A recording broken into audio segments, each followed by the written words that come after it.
আসসালামু আলাইকুম, শুভেচ্ছা, স্বাগতম প্রিয় দর্শক।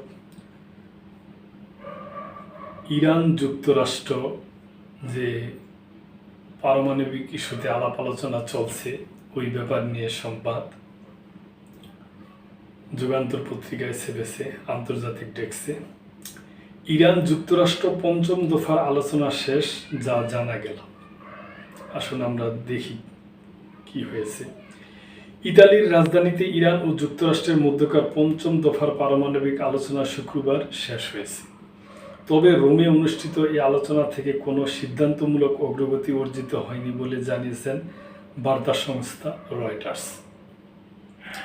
প্রতিবেদন অনুযায়ী আলোচনায় মার্কিন প্রতিনিধি দলে ছিলেন স্টিভ উইটকফ ও মার্কিন পররাষ্ট্র দপ্তরের নীতি নির্ধারণ প্রধান মাইকেল অ্যান্টন। তিনি এই আলোচনা সংক্রান্ত কারিগরি বিষয়েও যুক্ত।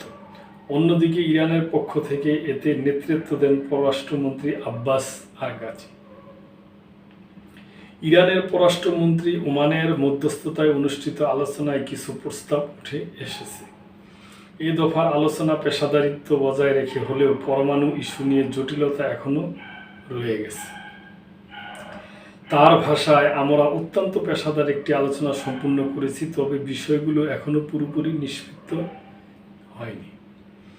এদিকে ওমানের পররাষ্ট্রমন্ত্রী এক বিবৃতিতে বলেন, আলোচনায় কিছু অগ্রগতি হয়েছে, তবে তা সিদ্ধান্তমূলক নয়। আমরা আশা করি আগামী দিনে অমীমাংসিত বিষয়গুলো নিষ্পত্তি হবে, যাতে একটি সম্মানজনক ও টেকসই চুক্তির পথে অগ্রসর হওয়া যায়। এদিকে এক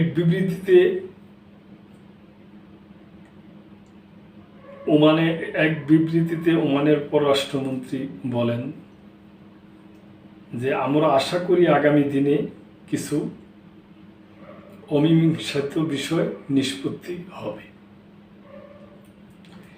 মূল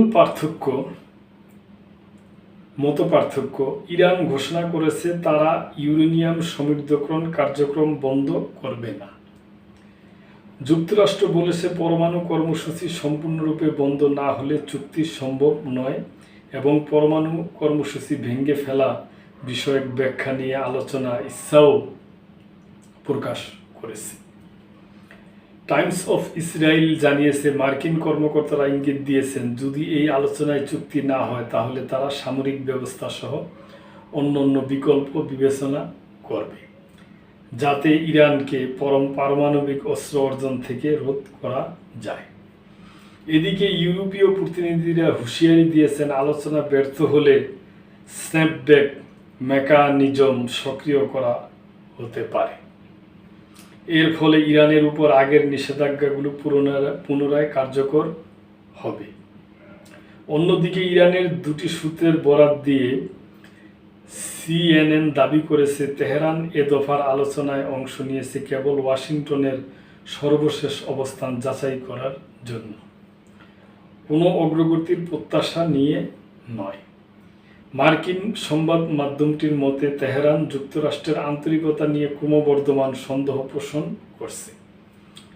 মূলত পঞ্চম দফার আলোচনাকে অনেকেই ভবিষ্যতের জন্য নির্ধারক মনে করলেও বাস্তবিক অগ্রগতি অনিশ্চিতই থেকে গেছে।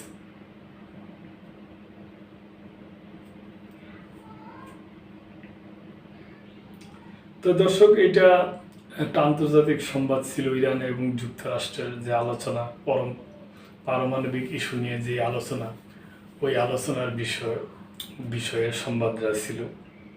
তাই আমরা আশা করব যে একটা সুন্দর, একটা যথাযথ একটা আলোচনার মাধ্যমে যথাযথ একটা ভালো একটা চুক্তি হবে, এটাই আমরা আশা করব। তো দর্শক, আজকে এই পর্যন্তই। সাবস্ক্রাইব করে চ্যানেলটির পাশেই থাকবেন। আল্লাহ হাফেজ।